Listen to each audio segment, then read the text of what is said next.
The year was somewhere in the early 1900s when the land between Arizona and New Mexico still looked wild and endless. The desert stretched far with dry wind carrying dust that could hide a man on horseback in seconds. Small towns were scattered like lost islands in a sea of red earth. People who lived there were tough: miners, cowboys, wanderers, and families who tried to make a life out of hard ground. One evening, a group of traveling showmen came riding into a little town called Clifton. They were tired, sunburned, and leading a wagon covered with canvas. The wagon drew attention because something, or someone large, was moving inside it. The crowd gathered around, whispering, wondering what kind of creature it could be. When the canvas was pulled back, gasps went through the people standing there. Inside sat a woman taller than any of them had ever seen. She was over 7 feet tall, with shoulders broad as a man's and long dark hair that hung down her back in a single thick braid. Her eyes were sharp, proud, and full of silence. Someone in the crowd said softly, "That's one of the Apaches." Another man added, "She's a giant." The showmen called her the Apache Giantess. They told everyone she had been found wandering alone near the Mogollon Rim after a fight between her people and a border patrol. But no one really knew the truth. Some said she had escaped from a distant canyon village. Others believed she was the last of a hidden tribe. Whatever the truth was, she did not speak to anyone. Her captors treated her as part of their show, something to be looked at, not listened to. They built a small wooden pen for her near the wagon and made her sit there while curious people paid a few coins just to stare. Some came from miles away to see her.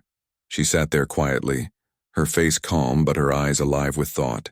Every once in a while she would glance at the horizon, the empty line where the desert met the sky, and her hands would tighten into fists. Though she said nothing, at night when the crowds left and the lamps burned low, the showmen would sit around a fire, laughing and telling stories. They joked about how she never spoke or smiled, how she refused to follow orders. To them, she wasn't a person, only something that could make them money. But one night, the talk took a cruel turn. One of them said that if she wouldn't perform for the show, she was no use to them. Another man laughed and said they might as well sell her to the miners for meat. Most of them just laughed louder, thinking it was a wild joke. The woman didn't understand every word, but she caught enough to know what they were saying.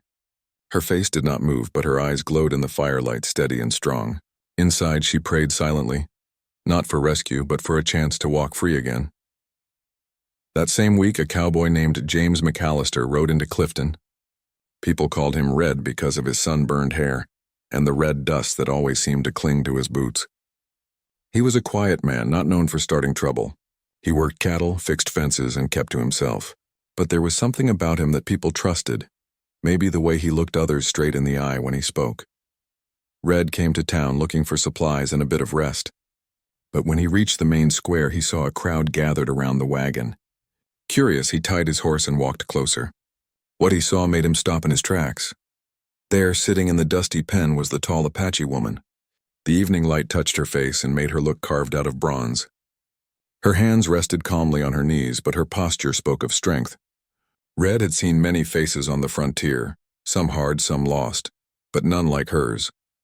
She looked both proud and deeply alone. He asked a man nearby, "Who is she?"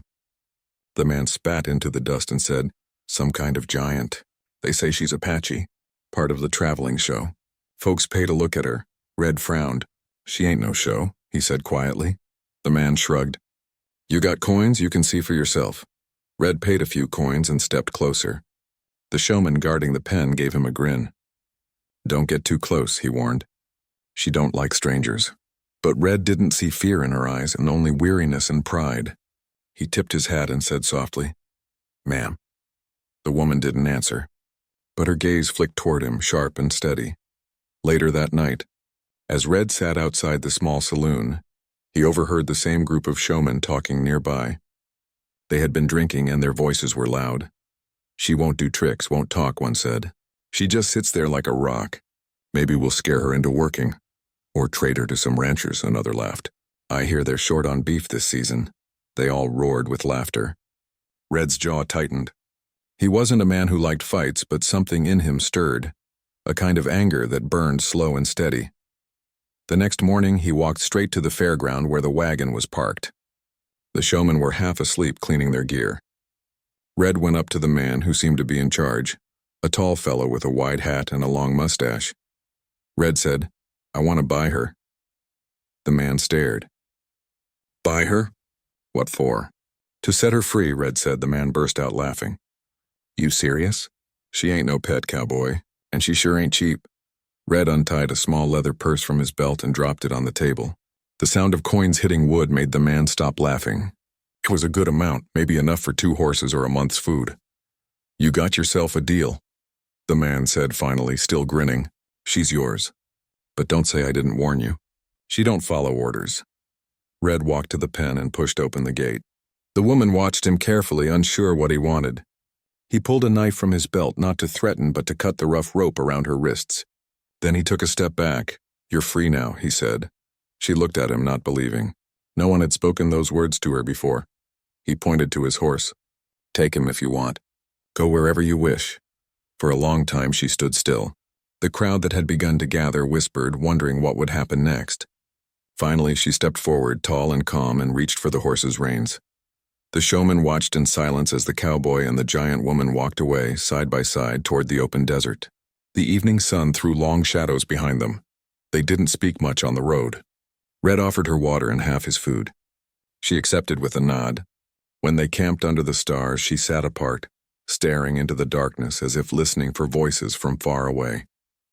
In the morning, she spoke for the first time, a few quiet words in broken Spanish. Red couldn't understand all of it, but he caught enough to know she was thanking him. He smiled and said, "You don't owe me anything." "Ma'am?" She didn't answer, but for the first time, a hint of peace softened her face. They kept riding, following the faint trails toward the mountains. Behind them, the town faded into the distance, and the cruel laughter of the showman was lost to the wind. Ahead, the desert stretched wide and open, a place where perhaps a person could start again. Red didn't know where she planned to go or what her story truly was.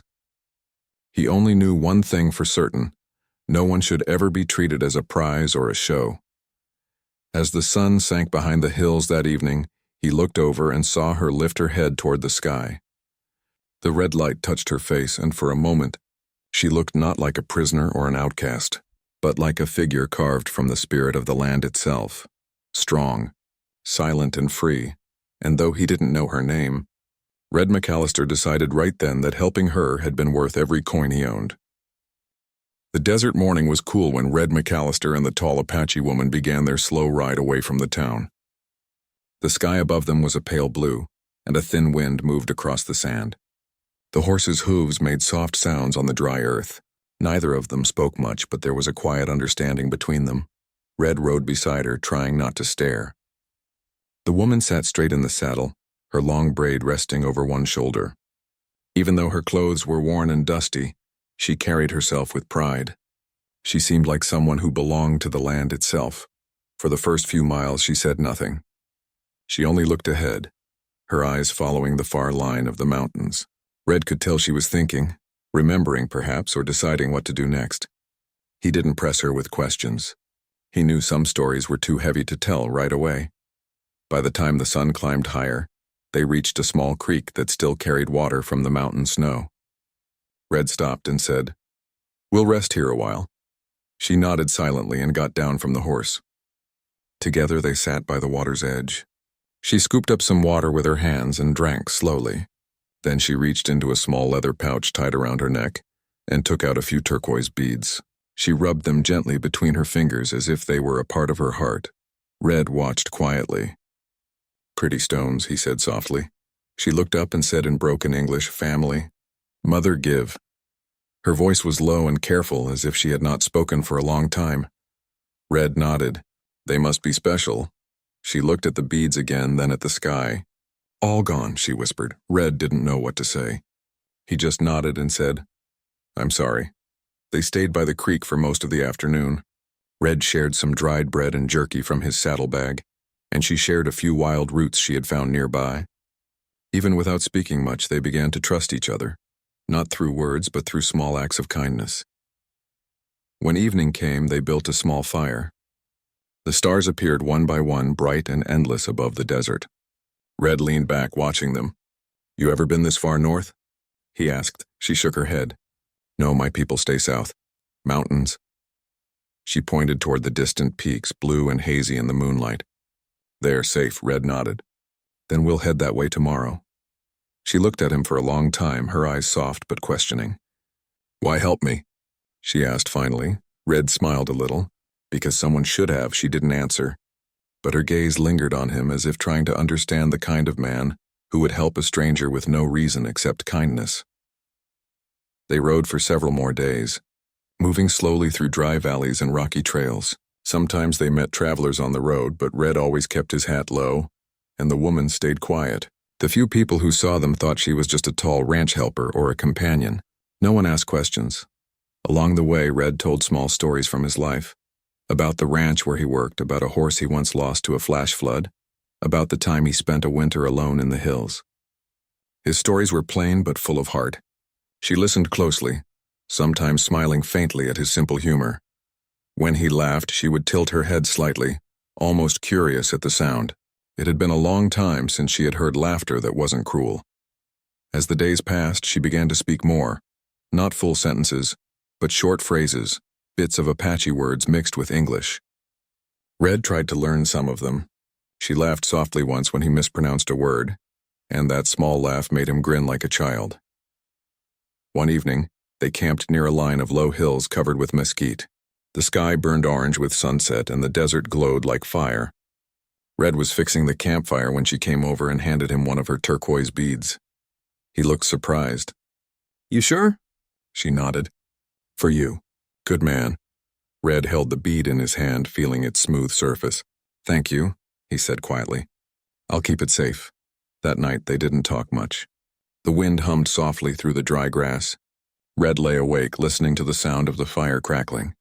He wondered what would happen when they reached the mountains, when she finally found the place she was looking for. He knew he couldn't follow her forever, but a part of him didn't want to say goodbye either. By the fourth day, the land began to change. The flat desert gave way to rolling hills and patches of pine trees started to appear. Streams ran through small canyons and the air smelled cool and clean. She seemed to breathe easier as they climbed higher. One morning, as they crossed a narrow trail between rocks, she stopped her horse and turned toward Red. She pointed toward the distant snow-covered peaks. My home, she said softly. Red smiled. Then we're close. They rode until evening. When they reached a ridge overlooking a wide valley, she suddenly pulled on her horse's reins and stopped. Red looked at her. She was staring at something below, a cluster of smoke rising from a hidden clearing. She said something in Apache, her voice full of emotion. Then, without warning, she got off her horse and began to walk down the slope. Red followed a few steps but stopped when he saw her quicken her pace. At the bottom of the hill, a few small figures appeared, men and women dressed in simple clothes, their faces lighting up with surprise as they saw her. They ran toward her, shouting her name in joy. She ran the last few yards and embraced them tightly. Red stood on the ridge, watching from above. He didn't need to go closer. He understood what was happening. She had found her people again, a small group that had escaped the hardships of the lowlands and made their home in the hidden valley. After a while, she looked up and saw him standing there. She lifted her hand and waved. He waved back, his chest tight with feeling. Later that night, after the sun went down, Red made his small camp near the ridge. He didn't expect her to return, but just before dawn, he heard soft footsteps behind him. When he turned, she was there. She walked up to him, holding something wrapped in a piece of cloth. When she opened it, he saw his hat, the old one he had lost days ago when the wind blew it off a cliff. She must have gone back to find it. She placed it gently beside him and said, For you. Red smiled, touched. You didn't have to, she nodded. You good man, Red, you help. I not forget. He stood and held out his hand. She took it, her grip strong and warm. They looked at each other in silence for a long time. Two travelers who had met by chance but changed each other's paths forever. Then, without another word, she turned and walked back toward the valley. Her tall figure slowly disappeared between the trees as the morning light spread over the land. Red watched until she was gone. Then he put on his old hat, mounted his horse, and began the long ride back to the open plains. Years later, When people in the nearby towns asked Red about the story, the rumor that he had once saved a mysterious Apache woman, he never gave them many details. He would just smile and say, "Didn't save no giantess, just helped a person who deserved better." Sometimes, when he sat by the fire at night, he would take out the turquoise bead she had given him. The blue stone still shone softly in the firelight, reminding him of her eyes and the quiet strength she carried. He never saw her again, but in the hills near the White Mountains, travelers spoke for years about a tall woman who walked the ridges at dawn, watching over the valleys below. They said she carried a cowboy's hat with a small hole near the brim, a memory of a man who once treated her with kindness when the world forgot how to. And somewhere, Red McAllister smiled each time he heard those stories, for he knew deep inside that kindness, simple, honest kindness, had changed both their lives forever.